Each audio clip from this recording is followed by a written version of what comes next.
people talk about compassion and caring for one another, but how can you really fully feel that when you don't even care about animals or, killing sentient beings? We're humans, but we're still animals. It's the same type of, is the way everyone should kind of think of it is, the perspective in, we should just be peaceful. Like a lot of these problems that we're having nowadays would be nothing if we would all just be respected and respective to everybody else's perspectives on things. Welcome to the Power Plant Body Podcast. My name is Taylor, and this show is focused on self-development. I found in my own life, as well as the lives of my clients that I've worked with, that it's human nature to focus on goals in one area of life, or maybe two areas of life if you're lucky, to the detriment of the other areas of your life. For this reason, there's a tool that I use with my clients called the Goal Wheel that is specifically designed to shed light on how you might be preventing yourself from living the fullest life possible. In a nutshell, the goal wheel is a circle drawn on a piece of paper that's being divided into 8 quadrants. The 8 quadrants are family and friends, romance, fun and recreation, health and fitness, finances, personal growth and spirituality, career, and physical environment. Basically, you give yourself a score between 1 and 10 for each of these areas of your life, and that allows you to see where you're excelling and putting your attention. But it also shows you the areas of your life that you're currently neglecting. The areas of life that we neglect are often the areas that we need to work on the most. And that's exactly why I started this podcast, to share insights from teachers who are experts in one or more of these areas of the goal wheel. Each interview is meant to inspire you to take action in one of those areas so that you can live a more fulfilled and balanced life. To get your hands on a free copy of the Goal Wheel PDF so that you can use it to create meaningful goals and take steps to achieve them, head over to powerplantbody.com/free-tools. You'll find a bunch of other free tools and resources there as well. The cliche question that vegans get asked all the time is, where do you get your protein? If there's anyone who can once and for all put that myth to rest, it's Carey Kidd, because he's one of the strongest guys you'll ever see on social media, and he's been vegan since birth. As you can imagine, Carey's backstory on how he came to be a lifelong vegan turned strongman bodybuilder is very interesting. Carey shares his thoughts on how the vegan diet helps him perform at his best. We also go over the ethics of the diet and the rising tide of multinational food companies who are jumping on board to create new vegan alternatives. Carey's passion for the vegan lifestyle and love for good vegan food has led him to create 2 vegan restaurants, one of which is just about to open up in Raleigh, North Carolina at the time of this recording. It seems like Carey's whole ethos is to help people see how easy it can be to transition to a more ethical, compassionate way of living, and that's very evident in his new vegan pub called Element. I've been following Carey on Instagram for years, and I've always wanted to learn more about how he came to be this super strong dude who's been vegan since birth. And I learned a lot from my conversation with Carey, and I know that you're going to enjoy the insights that he had to share just as much as I did. Carey shares a wealth of knowledge in the health and fitness quadrant of the goal wheel. However, he also touches on the personal development and spiritual quadrant of the goal wheel as well. So, without any further delay, I'm grateful to bring you my conversation with Carey Kidd.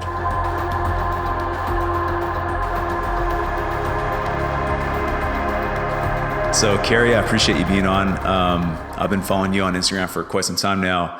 You're like one of the OG vegan dudes and probably the strongest guy on there. So, I want to pick your brain about training and your diet and all that kind of stuff. But I'd love if you just did a quick introduction. You've been vegan since birth, so how does that work? And where are you today with your training and your diet and whatnot? Cool, man. Well, I appreciate you having me on. My name is Carey Kidd. I've been vegan since birth. It's kind of like the thing that I was kind of known for on Instagram or whatnot. I'm a power lifter, power bodybuilder, but I'm fat right now, so I'm a power lifter. And basically, I've basically been traveling the last, say, 5 years and speaking in huge fitness engagements as well as on different podcasts and interviews about, before Game Changers came in and all these different documentaries came on about how you can actually hit your fitness goals on a plant-based diet and how you can actually effectively hit your plant-based goals even better on a plant-based diet than you can, on an omnivore or fully carnivorous diet that a lot of people believe they have to do. a lot of the myths and stuff like that have gone through forums and bodybuilding articles and bodybuilding.com and stuff like that for decades. And it's just not true. So. Yeah. I mean, there's so many people that would look at a vegan diet and think that it's the exact opposite thing you should do if you want to build strength and muscle. And, I think if they checked out a couple of your posts of, throwing up 120s on incline press for, reps, they might have a different thought about it. So as you said, you've been vegan since birth. That's what you're known for. How did that, what's the story there? Cause there's not very many people. I know Nimai's been vegetarian since birth. But to be vegan since birth, how did that work out? Well, so I was raised in the South, southern, southeast U.S. or whatnot. But my parents were very much into like the self-realization movement and, a lot of the yogi trends and stuff. My father and my mother were hippies back in the, 60s, 70s. And basically, it kind of fit their lifestyle to the point where, that's how they were. And they raised me that way. And growing up here in the South, we didn't have a lot of things to eat outside of the home. So, we ate at home a lot. Granted, we didn't have a lot of money, so it fit everything we were trying to do. But yeah, I was raised with the mindset that, everything's on the same frequency and, there's no need to harm that frequency. It's all, if we're thinking of a religious type of characteristic, everything is part of God. So why should we hurt it? Why should we kill it? Why would she eat it? It doesn't make sense. What kind of started it for my father was he on a field trip in high school back in Oklahoma, which is slaughterhouse capital, 101 for cattle ranching and stuff like that. He had to go through an actual slaughterhouse on a field trip, and it completely changed his perspective because until you actually see it happening, you just don't understand. And it kind of just carried over for the rest of his life. And my mother got involved with it and, it raised me that way, and I've been that way ever since. So that's pretty incredible. That I didn't know that. The slaughterhouse story, at least. That'd be an incredible thing to go through as a kid, and then to have that change your paradigm so much so that at that age, was it at that age that he decided to?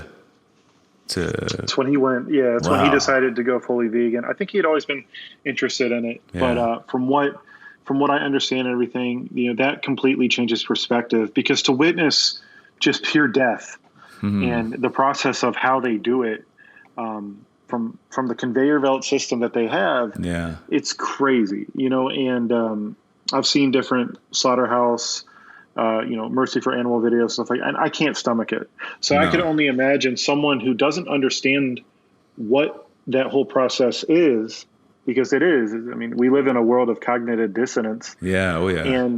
And for a child to raise, you see these cute little animals on packages or, it's done every day just from the ground level. You walk into a meat department and everything on it says natural or fresh. Yeah. Or, humanely slaughtered, which is the craziest thing I've ever heard. People are conditioned from birth to think that, oh, that's just part of life. Yeah. But then when you actually witness like the actual process of it, it's life changing, I would think, for anyone going through this. Because I think we're born, I think of my kids, I've got 3 kids, we're born with the feeling of when we see, say, a bunny rabbit. We don't look at it like, wow, that looks tasty. We look at it like, oh, wow, that's cute. I want to pet it. I want to love it. I want to be compassionate. Yeah. And we condition people out of that mindset to become, dismissive of our like feelings. And we actually start thinking, okay, yeah, that looks tasty. I'm going to eat that. But there's still a huge disconnect because people still don't put 2 and 2 together. You see a cow, you don't think steak. You might say steak, but you don't think steak. You see a cow. Yeah, and that's the weird thing that I think people are starting to realize nowadays. Definitely, and like you say today specifically, because I mean, obviously my Instagram feed is biased. I get all the the happy cow gifts and all that kind of stuff scrolling through my feed. But even people that aren't in the plant-based or the vegan community are starting to see whether it's a farm sanctuary or just a regular farm, or not a regular farm, but like a farm where, cows are raised on pasture, and they can start to see the cow as like an actual entity, an actual, it's like a big puppy dog. And I think people are starting that cognitive dissonance that you were talking about earlier. I think that we're living in a time where people are forced to see things a little bit differently, and where your father went, and this whole machine is set up purely for just to destroy life. That's the whole purpose behind it. And for someone to go into a grocery store and see the packages of bacon or whatever it is, chicken, and have no connection between what they're purchasing and where it came from in that factory. That insertion of videos or images of what a chicken actually is. A chicken is I remember the first time I ever went to a sanctuary.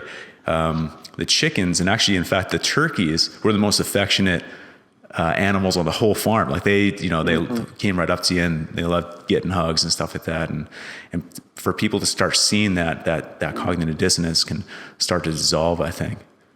I think it takes just a little bit, and that's why it scares the crap out of the meat and dairy industry, because it takes just one little thing to kind of sway someone, especially the younger generation. Yeah. We're in a world of social justice warriors where people are talking about, say, Black Lives Matter or just anything, women's rights, women's stuff, all these things that people want to be part of. This is very easy for people to join on to because, people talk about compassion and caring for one another, but how can you really fully feel that when you don't even care about animals or, killing sentient beings? We're humans, but we're still animals. It's the same type of, is the way everyone should kind of think of it is, the perspective, and we should just be peaceful. Like a lot of these problems that we're having nowadays would be nothing if we would all just be respected and respective to everybody else's perspectives on things. Yeah. But unfortunately, veganism it's still alternative, radical ideology that people just don't want to be part of. And it's growing. And a lot of these huge companies like, Impossible and Beyond, they're helping with that. These are creating food that people can identify with, but, it's got a lot of work to do.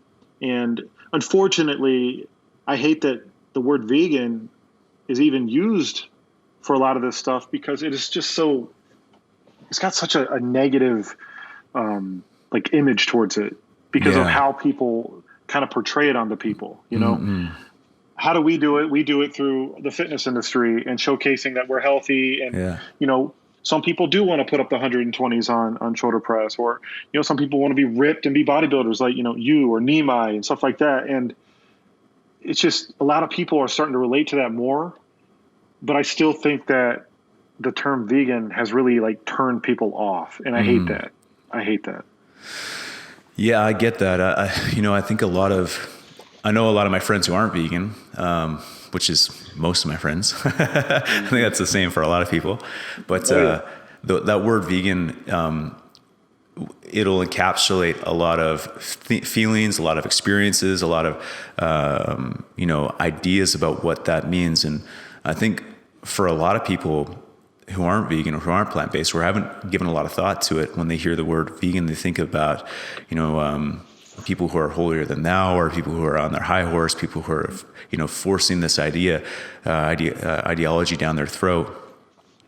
We were having a conversation at Sage back before all the stuff happened in 2020 in LA, and so we were talking about how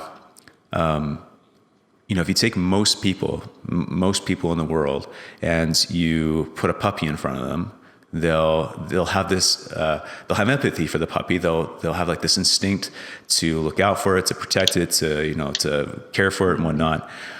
And but if it would be the same thing if you put a little baby goat in front of them, or a baby calf or something like that. That instinct to protect it, to nurture it, is there for people. So it's not that people like that, like you were saying, the word vegan, you hate that word vegan because of, or not that you hate the word vegan, but hate how people perceive it because of, but that what turns a lot of people vegan, like for you and for me, it's in everybody. So how do we start to, if it's not using the word vegan, how can we start to help people open the door just a little bit to start to see, what's in that realm of compassion and empathy?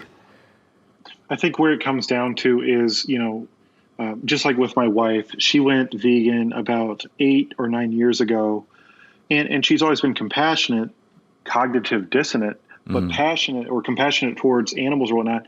But what really helped push her forward is health. The value of going plant-based for health reasons and how it can change you. Watching people have cancer and miraculously they heal after going plant-based over time. I really think it comes down to just showcasing how this can help benefit your everyday life, because everything that everyone does is to benefit themselves in one another. You work because you want to get money. You work out because you want to look better. You want to, do all these things. And that's what I think the plant-based movement needs. It's just showcasing how this is normal. Like I said, these companies showcasing these new meats and fake cheeses and, all these different things. And then having like Hellman's hop on and do like vegan mayos and stuff. It's growing and people see it. And, that's why we're opening up the restaurant in Raleigh, North Carolina, because it's a southern city. It's the capital of North Carolina. It has people here who are interested in veganism, but they just don't know what to do. And that's the number one question I always get is, well, what do you eat? I don't want to eat tofu. I don't want to eat, oh man, I tried that tofu at an Asian restaurant, and here they got, steamed extra firm tofu, and it's not even like flavored, So no flavor whatsoever. So you got to it's like you just got to showcase it to people. That's what we're trying to do, is we showcase it through our cooking and our food and how it can relate. So if you want a chicken sandwich, you want a fried chicken sandwich, we can make you a fried chicken sandwich. It's going to be vegan and you're going to like it, but you're not going to tell the difference. And I think that's where it comes down to, showcasing this is how this can fit into your everyday life. You don't have to go out and spend, $100 on pre-made foods. Like even just eating macro bowls can be tasty, or making a burger out of, black beans and whatever, doing all these cool things. My dad even was messing around. He was making hot dogs out of pinto beans. No kidding. And it was good. Yeah. Hot dogs. How the heck do you make a hot dog out of pinto beans? I gotta find his recipe. He made it once. I was like, holy crap, I ate a whole bunch of them. But the same thing goes with, you can make roasted carrots taste like hot dogs. It's all about how you flavor things. Yeah, totally. And I think that's where it comes down to, is showcasing to people like, this is more normal than you think. Yeah. And this is how you do it, and then showcasing like it doesn't hinder you health-wise, because that's the next step people go for is, well, yeah, but that's not healthy. You need this and you need that. And that's not a complete protein. Man, you don't even know what a complete protein is. You just heard that. You just heard that on some weird article, or you listen to Joe Rogan talk about his carnivore diet, and you don't understand that. I mean, macros are macros. And that's one thing I think that we've done well with like these different fitness expos and different movements I've been on. So I've been with Switch for Good, with Darcy Bosch, and then I've also been with the Vegan Strong team with Robert Cheek and all these different influencers over time. And that was the number one question is, oh man, well, I want to make sure I get enough protein. But then, you got to think about it. And I've said this before, the biggest thing you have to remember when you're talking about protein is the quality of the protein you're taking in. And a lot of people don't understand that. You can take in 50 grams of, plant-based protein. You can take in 50 grams of animal-based protein, but your body's not going to digest all of that animal protein. It's going to metabolize maybe 10 to 20% of it. Whereas with a plant-based diet, they've proven it. And that's the biggest thing is people don't want to look at the science. They've proven it that you can take in up to 100% of that protein. Whatever you put in your body as a plant-based athlete, you should be able to retain all of it. Not to mention all the other stuff that comes along with the animal-based protein that you don't want. Cholesterol, all that bad stuff. But then you're also getting micronutrients, which you don't get with animal-based protein. And people just, it's like, it's sad. And I'm glad that, like vegan fitness is really growing. But that's what people need to hear. That's the type of stuff is like the education-wise. I'm working out in the gym in Fuquay-Varina, North Carolina, and I guarantee I'm the only vegan in like 20 miles. It's a very southern country city, but I'm lifting more weight than most of the guys in that gym, and they don't understand why. But we work out the same way. We work out together. We do everything together, but I'm still out putting weight on them, and they just can't get it. Yeah. And I don't care who you are. You can take juice. You can do whatever you want to do. But if you're not eating right, you're not going to have the same results. It's just not going to work. You got to feel yourself, right? And you said something that I find it hilarious, actually, which is, like you say, is it a complete protein? Half these people don't even know what a complete protein is. It's funny how people, when they're eating unhealthy, or when they're not really paying attention to their diet, they couldn't care less about protein or any of that stuff. But as soon as the idea of a vegan diet comes around, well, where do you eat protein? Well, you weren't concerned about it just a moment ago. Yeah. But so that's a perfect segue into two things that I'd love to learn more about you, which is one, you have Element, which is in Raleigh. It's just opening. It's just opened, right? Or is it still? We're finishing up some permitting stuff, but hopefully in the next month to month and a half, we'll have it open.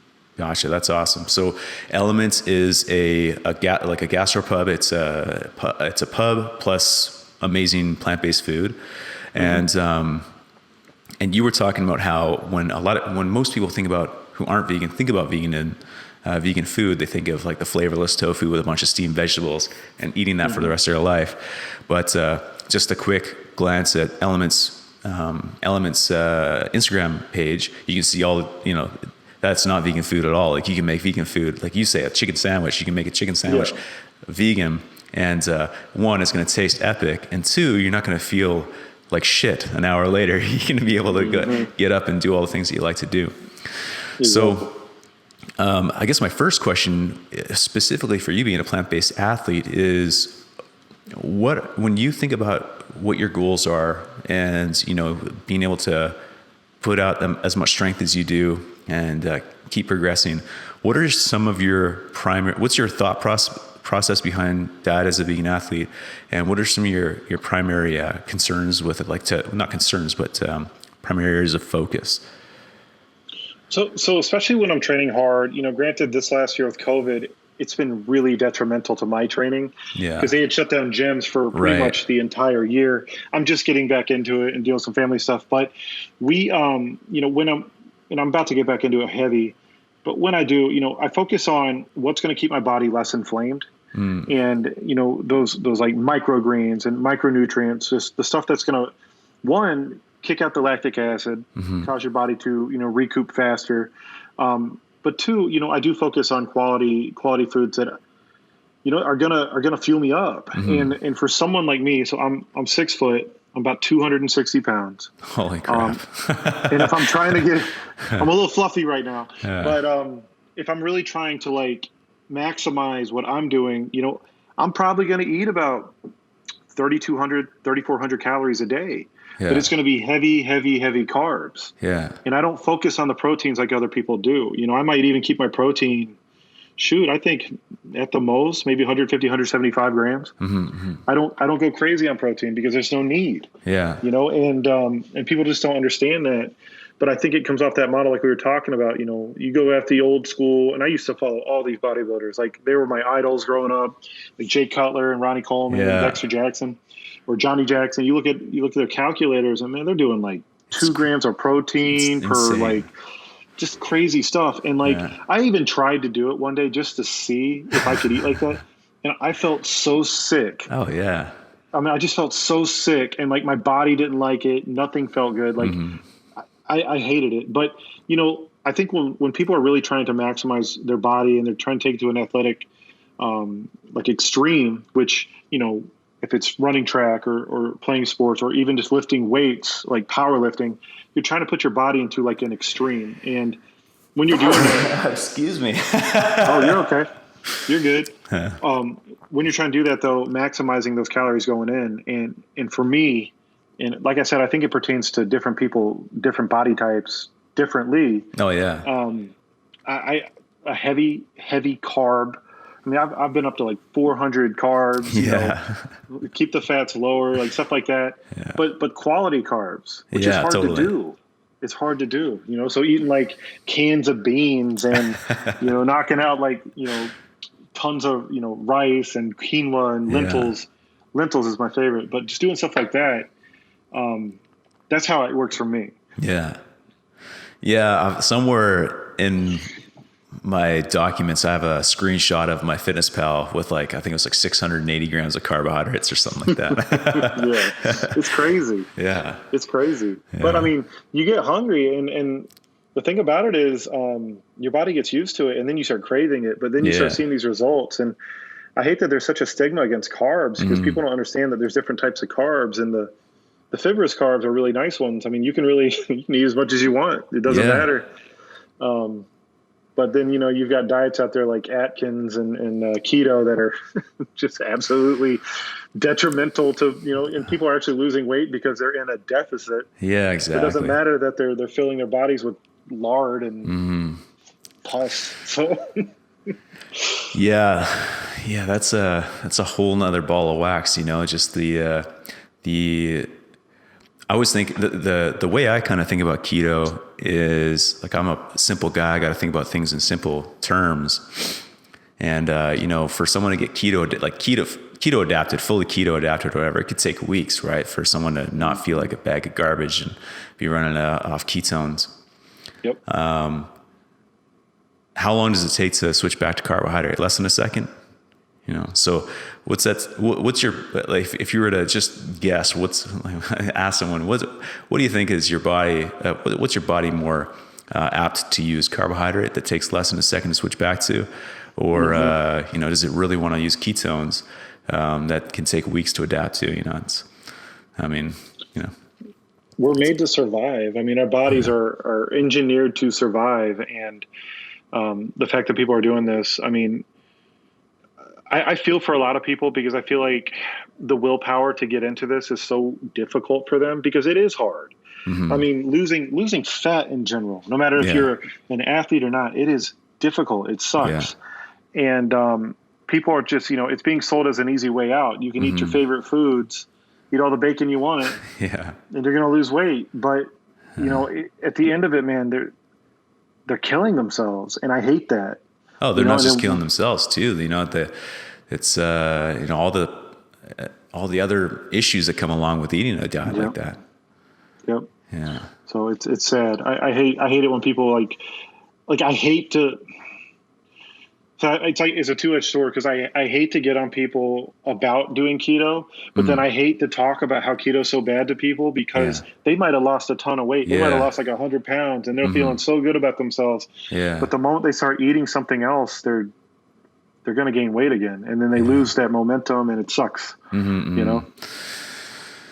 Yeah, man, I hear you. So like you were saying earlier, there's difference in carbohydrates too. And, finding carbohydrates that are like fibrous and fill you up and whatnot. So when you think about, you said a big thing that you think about is, the quality of food over the type of, the types of food or the type of macronutrient content or whatever. So with your, with Element, the gastropub that you're opening up, the types of food that you're offering there, what are some of the things that people could expect when someone who's listening to this is thinking steamed tofu and steamed veggies, what sort of things are you going to be making there? What's the wide world of vegan possibilities that people don't know about? So, we prefer having non-fried foods and doing all the, the cool Buddha bowls and different stuff like that. But we've come to an understanding, and we've tested this because we own another venue it's a very rural area in North Carolina. It's a wedding venue. Yeah. But we did a barbecue festival there. We did a plant-based barbecue, like bluegrass festival. And we sold about 500 tickets. Nice. And everyone that came from all around. It turns out there was an actual barbecue festival going on about 10 minutes down the street. I didn't know about. We had people coming from that barbecue festival and they were trying our food. Yeah. they didn't know that it was plant-based. No kidding. And they were saying, you guys should have entered this into the barbecue festival down the street. This is the best barbecue you've ever had. And they didn't know. So that's what kind of spurred us to think like, wow, like this did so well and we don't even really try. Yeah. But, so what we figure with Element is, Raleigh, like I said, it's capital. It's nightlife central. It's where people go. I've done a lot of business in Raleigh over the years. I've made a lot of money doing stuff in Raleigh over the years. So what we figured was we want something to where if a father has a daughter who's vegan or vegetarian, wants to take her out and she wants to eat vegan, but he wants to have something that he likes too. Mm-hmm. Because, as a man, there's a stigma about being vegan. Yeah, of course. I'll get onto that in a second. But we wanted them to come out there and not feel like there was any type of weird pressure. Mm-hmm. Because I've had alternative vegan meals that were like almost raw. Yeah. And I'll be honest with you, I was like, man, this is good, but I don't want to pay $15 for this. Like I could have probably made this at home. Yeah. If I'm going to go out and pay $15, like, if we're going to do something, I'm going to go out and eat. Like we went to, we were in LA. I've gone to LA so many times, but we were there this last time before COVID hit and went to a place called Beelman's downtown. Don't know that one. And so Beelman's is a completely plant-based pub. It's the same type of concept, but it's really good. It's cool, know? And when we were there, I was talking to different people and there was a lot of non-vegans there. They just enjoyed the food. They thought it tasted good. Yeah. So with Element, that's what we wanted to do is come up with a concept where people could come here and they could enjoy any favorites that they've had anywhere else, be it a fried chicken sandwich, like a buffalo chicken sandwich, a burger, like a 6-ounce burger or something like that. Nachos, tachos, just all the crazy stuff. We're doing poutine because we have a huge northern population in that area. But we wanted people to come there and actually have a full gastropub experience, but not feel like it was weird because it was plant-based. Right. So when you come to Element, you're not getting like super healthy food. You're getting healthier food than you would anywhere else. Yeah. But you're not getting super healthy because we do fried chicken sandwiches and different stuff like that. But it's something that people can relate to, and it gives them more of an opportunity to try it. Yeah. And that's why I just wanted omnivores to come down from their office, have a meal, and go back up. I don't want anyone to be like, man, that was a good vegan meal. I want people to be like, that was a good food. Yeah. I enjoyed that. I'll go back there and eat there again, because I think if more people get in that mindset, it won't be too difficult to get more plant-based products. And at a certain point, if we can get plant-based products down to below meat and below dairy, that's awesome, because that's gonna change everything. It's just like the stock market. Yeah, exactly, man. And more, I think that as that tide switches, as you say, like as the price to compete starts to get at least a parity or even below what the animal version is, mm-hmm. the companies that are producing milk or that are producing beef, there's no way that they're not going to hop on board as well, because at the end of the day, their primary concern is a viable business. And if the trend is switching in that direction, it would, like you were saying, it makes sense, right, for them to make the switch, to look out for their bottom line. And that's where people need to understand this, especially in the vegan community. And this is where we have a disconnect with a lot of people, because you'll have, Tyson or different companies, or even ConAgra. I didn't even know they did this. They own Gardein. I didn't know that. Okay. Oh yeah. That's a Canadian. That used to be a Canadian company, the Gardein company, I think. It's crazy. So you've got all these. They see it, like they're getting into it, and you have a lot of people like, well, I'm not going to do that because Tyson owns part of it or whatever. But at the same time, having these major producers come in and actually start taking stock in these things, it only benefits the whole movement. And if people would see that, there's got to be a transition somewhere, but it's already happened. And that's what I wish people would kind of look at that more, like having big producers do that. And granted, it's because a lot of people don't understand business, like the amount of money it takes to even do volume. Remember when Beyond Meat, there was a huge shortage for a long time there because they could not keep up with the volume between their commercial and their residential distributors. It's a good problem. So they had to open up a huge factory. Yeah. And it shut down production for a while. You couldn't even get like the Beyond sausages for a while. Yeah. And I think that's just something people don't understand. Like these big producers are what are going to help make this stuff skyrocket. Totally. And yeah, they might do animal testing and they might do different stuff like that, but the end goal is that's where it's going to be. And if the end goal ends up being that, then I think we have to accept it and support it. I agree. You can't, it's just like anything else. You can't jump from A to Z. You have to go through multiple steps. And at the end of the day, these large suppliers or these large manufacturers, pardon me, it's an economy of scale, and they have an opportunity and an advantage to take that opportunity. And so that when someone's at the grocery store and they have the option, do I get the plant-based burger or do I get the burger? I've heard of these. I've heard they're pretty good, but they're also $5 more than this burger. And I think I'm going to go with this burger. But if it's like, they're the same price and I really want to try it, and my doctor said that they're a better option for me, if I'm going to, maybe I'll try it, And that's one thing. But you see a lot of the marketing now with a lot of the, because I watch the meat departments when I go into the stores, and you see a huge thing, especially like Food Lion. I don't know if you have Food Lion where you're at, but we have Food Lion here. It's like the everyday grocery brand. It's in every city here. Okay. And like you can guarantee you're going to go to a Food Lion no matter what city you're in, if it's big or small. Yeah. And they have plant-based options inside their meat department now. So they put it right next to the meat. It looks like meat. It's right there. But what you're starting to see is some of these companies are taking advantage of that plant-based movement, and they're saying has plant-based additives. I've seen that. Yeah, it's so weird. Raised and Rooted, I think, is one. But it's confusing because I picked it up once thinking, oh, cool, what is this? I look on the back and it goes, some type of, I can't remember which vegetable they're using, but then, natural grade, blah, blah, blah, beef. And I'm That's like, so weird. All you did was add some filler in. Like you're trying to trick people, but I guarantee you that Raised and Rooted looks like a plant-based product. Yeah. So it's not right. That there should be some type of weird regulation on that. No doubt. Yeah, no, it's like that. If there was ever a case for someone missing the point, I think that's it. But you brought something up that I'd love to jump into if you have time and if you're willing to, is so if you look at like yourself, right? Like you're a strength athlete, you're putting up the biggest numbers in the gym pretty much, and you're vegan. So strength is a big thing associated with masculinity. And it seems that, eating meat or eating steak or whatever, even if you're not, you have no part of the actual, process of getting that steak on your table, is also kind of a big part of masculinity. So when you think about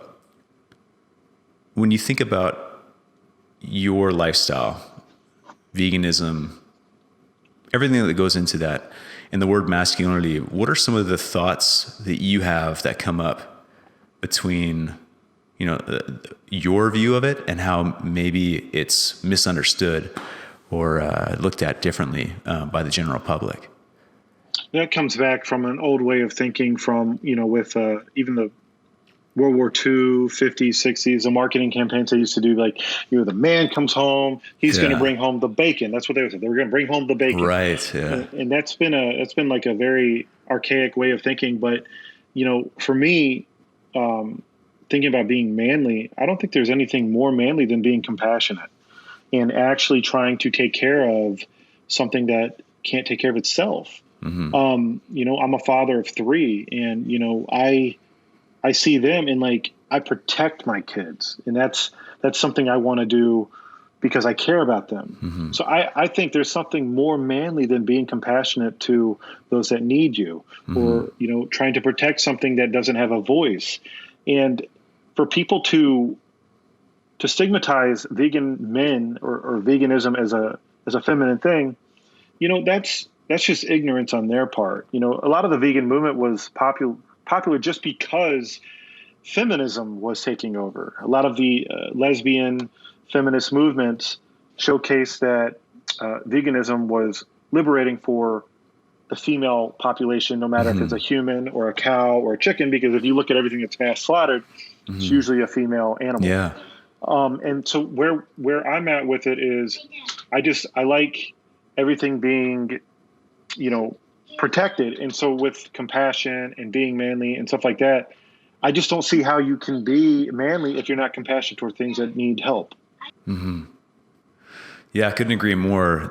The picture I often get is like a warrior, right? Like you're the protector of,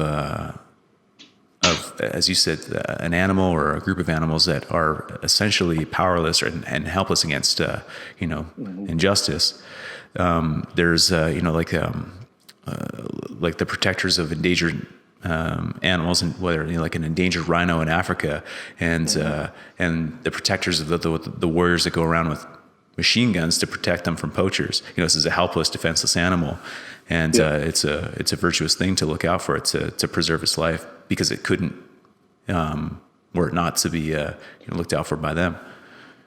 Well, and we got to look at it like, we as a human population, I mean, we're a virus. That's what we do. We infiltrate, we take over, we destroy, and then we move on. That's what we've always done since the beginning of time. And that's where we're at is, we're the ones that have caused, if they talk about animal overpopulating or, whatever, we've caused this. There's a reason why they've done studies of natural selection and Darwinism and everything. Like, there's an ecosystem that people have to follow, and we've been imbalanced for last century, and we're only getting worse. I mean, pollution and everything. You look at animal agriculture, how it's taking up 70% of land mass and everything like that. It's contributing to most of the carbon footprint on the face of the planet. We caused that. The animals didn't cause that. We caused that. We caused that because we're greedy, and that's what we do. And, having all of this, I mean, if you look at everything from marketing to business plans to everything, we caused all of this. So in my opinion, with like animals and being compassionate and liberating and stuff like that, if we would just take a step back and understand what we're doing is destroying everything. We're not helping anything. We're destroying everything. Maybe we could recognize that. All right, well, what's the simplest thing that we could do to stop this? Let's stop killing animals. Yeah. Let's stop. I mean, that's like right there. I wonder if we took 1 year and we stopped killing animals, and it showcased it in COVID, especially here, because about an hour away from me is Smithfield Farms. And it's a hog producer, the number one hog producers in the country. Smithfield's is like big. And they had COVID outbreaks in all of their plants. So they had to shut down. Actual like production of their meat and stuff like that. And you're watching the pollution in that area start going away. And everyone in those areas, they have crazy health problems, from just respiratory to their drinking water's messed up, so their entire insides are messed up. And I went a long time. Is a place called Clinton, and there's a hog farm right near it, and the people there looked sick. Like they like, not trying to put them down or talk bad about them, but just like physically looking at them, they did not look healthy. And it's because of the environment they were in. So if we would just stop for a little bit and see what we're doing is wrong and take a break. I mean, I wish we could do that type of social experiment where we cut out animal harvesting for, say, a month. Yeah. And just see what would happen. Yeah. Just to see. Yeah. I'm curious, It'd be, and along with that, the diet too. How would people feel? Yep. When they went in for a checkup, what would the results be? That concept of this is getting a little bit existential, but let's roll with it. The concept of humans being a virus. I know that's I look at it as well and go, man, that's if you were to objectively look at our history over the last few hundred years, it's pretty hard to refute that. That projection of how we go about things. That's a metaphor of being a virus. But the interesting thing is, if you think about how most tribes operated, like if you think about like the animism that's in a lot of tribal groups, they look to their surroundings as their spirit gods, their teachers. They're a part of a larger picture. They're not the dominators of their surroundings. They're an integral part, but just an integral part to a larger whole. They seem to like because I'm in the Pacific Northwest. I think about the Native Americans that were settled in our area, and the cycles that they went through every single year to move to different areas and be in balance with the resources there, and then they would move to their summer place to their winter place, and they were in harmony essentially, right? They would never take more than they needed, and they were in what seemed like a perfect balance. So in the naive part of me thinks that there is a possibility, there is a chance for us to return back to some version of that. Although I don't think that it will ever, we'll never leave the technologically, advanced version of ourselves. But there is a part of us that is able to connect back into that system. Do you feel like the way that we're progressing, there is a split in the road that we could take, that there is a way for us to get back into balance? Do you have a positive outlook there? I do. And I think we're seeing it. I think we're seeing that through COVID-19. I think we're seeing that, this, like we think that we're like this almighty creature on this earth and we can control everything. We can't, and that's where it's coming from. If you think about how COVID-19 started, it started because someone ate an animal and it created this crazy thing that spread like nuts. Yeah. And I think that's what we're kind of seeing. And I don't think this is the end of it. I think all we did was open up a door to showcase like, hey, this is going to happen again. Yeah. And what people aren't recognizing that is if you're healthy, this doesn't phase you as much. Yeah. This is kind of like the flu. Yeah. If you can create a better balance inside yourself, which in return would create balance everywhere else, it can be easy to get through this. So I do think that we can find balance. I think we're going through like one of our little dark ages in history. If you look at the news, everything's negative. If you look at politics, everything's negative on both sides. Yeah. If you look at, the animal industry, it's all negative. Like it's just, everything is in a negative spiral right now. And I think we're going to have to hit rock bottom one day. And I think we're getting there for us to understand it. And until it comes out like, hey, this is a problem, we need to create balance, it won't. I appreciate everything that people are trying to do with like these green initiatives where, hey, let's get off of all the fossil fuels and do all this other stuff. But it's not that whole thing. You've got multiple countries doing multiple things on their own agenda, and they can say, yeah, I'm going to do that, but they're not doing that. No. So until as a unit we're all together, it won't change. But big things like this, like the virus, that does it. I mean, for something to happen in China to affect me in North Carolina, that's pretty serious. Yeah, no kidding. And the gravity with which it affected you. Yeah. All of these things, whether it's SARS or MERS or swine flu, or they're all of animal origin. So I think it's just a matter of time before enough of us get a slap in the face about where these things are coming from that maybe we think twice. You mentioned the news. The interesting thing I think about the news, and where we think about change, right? We're in a global world, and I'm connected to the other 7 billion people that are on the planet. I know about them; they know about me. In some weird way, right? They know that I exist. I know that they exist. So with that knowledge that you're part of this larger community, and you're seeing the global news, the news that's happening halfway around the world. It can feel really disempowering at times. You can feel like, well, what's the point? What can I do to change anything? Something that I found interesting about 2020 was, there were certain points in my life where I just had to shut the news out completely because I just, it was just too much. And it was, and I, same with social media, I just turned it off for a while. And the interesting thing that happened was nothing changed in my life like nothing changed out in my general surroundings, but I felt way more empowered. I felt way more engaged with my local community. And I realized that what I did mattered to my immediate surroundings. And this, like the virus, for instance, you mentioned the virus affected you in Raleigh when it originated in China.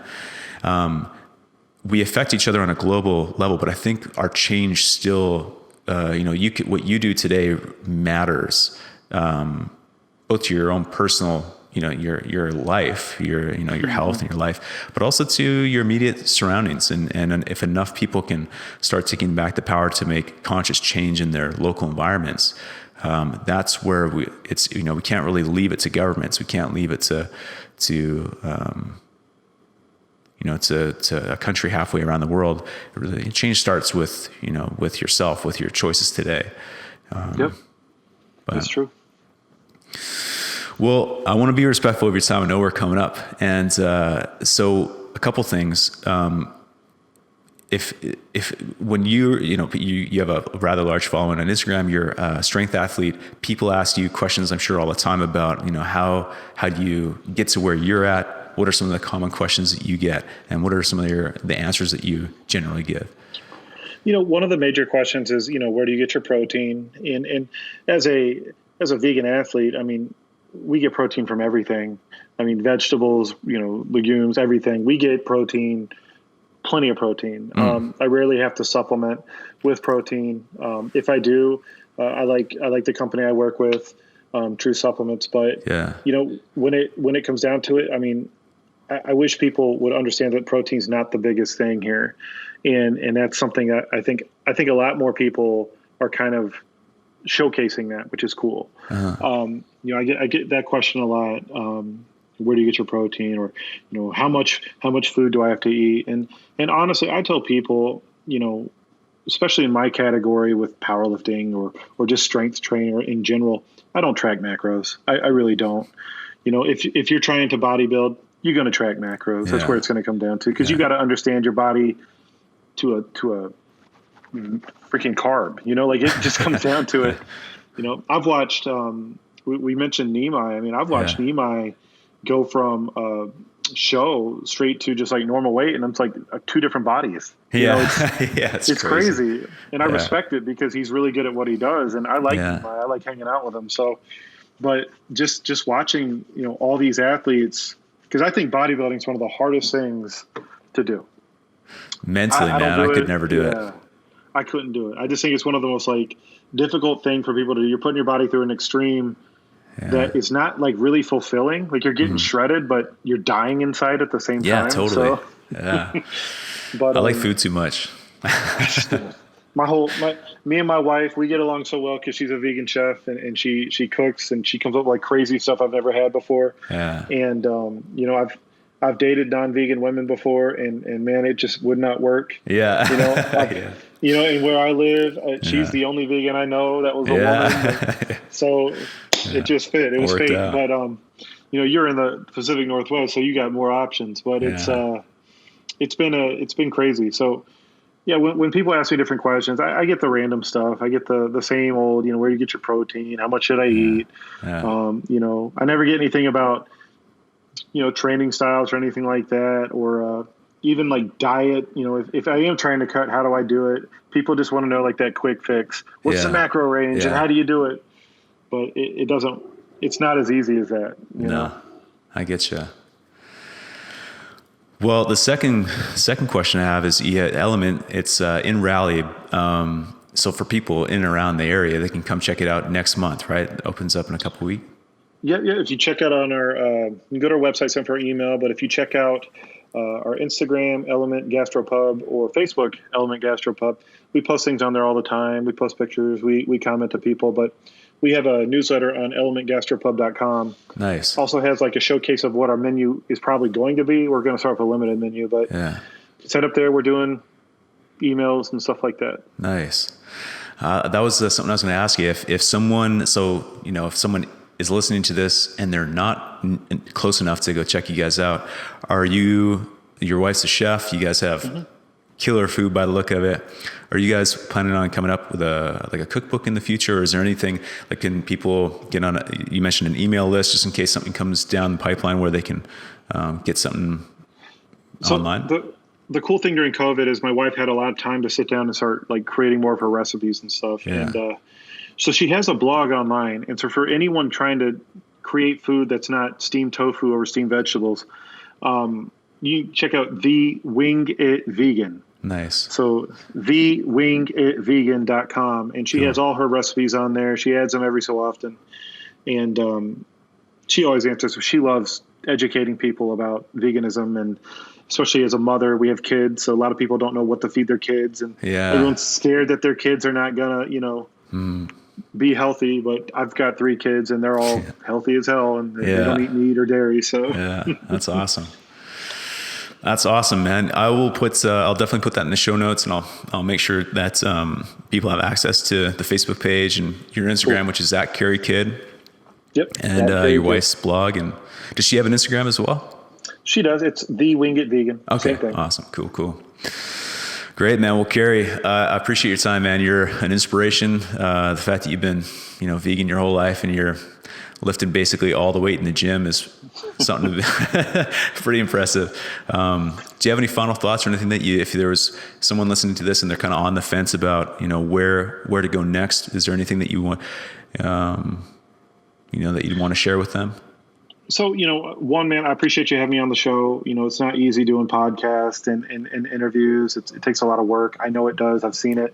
Yeah. So I appreciate you having me on here. I haven't done one of these in a while, so it's cool to get back on one. But for anyone that's, on the fence about anything, like I've told people before in different chats and stuff like that, going vegan is not a diet. It's a lifestyle. Yeah. Becoming plant-based it's a whole way of thinking that is completely outside of what you were taught your entire life. Mm-hmm. We're not brainwashing or doing anything like that. We're just showcasing that there's a better way to live your life that's healthier, and you're going to love it when you're older. So for anyone on the fence, just take it step by step. And if you're trying to transition and you don't know how to do it, take one food group that you do every week. Say it's cheese, say it's milk, say it's, meat, whatever it is, and start swapping it out. Yeah. Try it for 2 weeks. Break that habit after 2 weeks and go to the next. And it takes time. Some people can go cold turkey and just go, boom, it's done. Yeah. Some people, it takes 6 months to a year. Some people never fully go vegan. But the more you try and the more you get into it, you can. And for anyone reaching out, people like me and, Taylor and everything like this, we do this all the time because we're advocates for a healthier lifestyle. We want the plant-based movement to grow. So I'm always here for questions, and I love speaking to people about it. And I'm always here. Appreciate you, man. Wise words. Cool, brother. Thank you again for checking out this episode of the Power Plant Body Podcast. If you enjoyed it, I'd be super grateful if you left it a review and a rating in iTunes. When you leave a rating and review, it really helps because it lets iTunes know, and they'll be more likely to promote it to others who could also benefit from hearing these conversations. Feel free to share it with people who could also benefit from hearing the positive message and insights Carey has to share. You can find Carey on Instagram. His Instagram handle is at Carey Kidd. That's at CareyKidd. And if you're in Raleigh, North Carolina, and you want to check out some amazing food, or maybe you're nowhere near Raleigh, North Carolina, and you just want some inspiration for your next meal, check out his new plant-based pub, Element, on Instagram. That's at Element Gastropub, spelled at ElementGastropub. Don't forget to head over to powerplantbody.com/free-tools to get your hands on a free copy of the Goal Wheel PDF along with tons of other free tools. I'm regularly adding new resources to that page to help you create the best version of yourself, so you'll definitely want to bookmark it. You can find me on Instagram. That's at The Vegan Trainer, at TheVeganTrainer. And you can feel free to send me a DM if you have any questions or suggestions for future episodes. Thanks again for spending some time with me today. I'll see you in the next episode.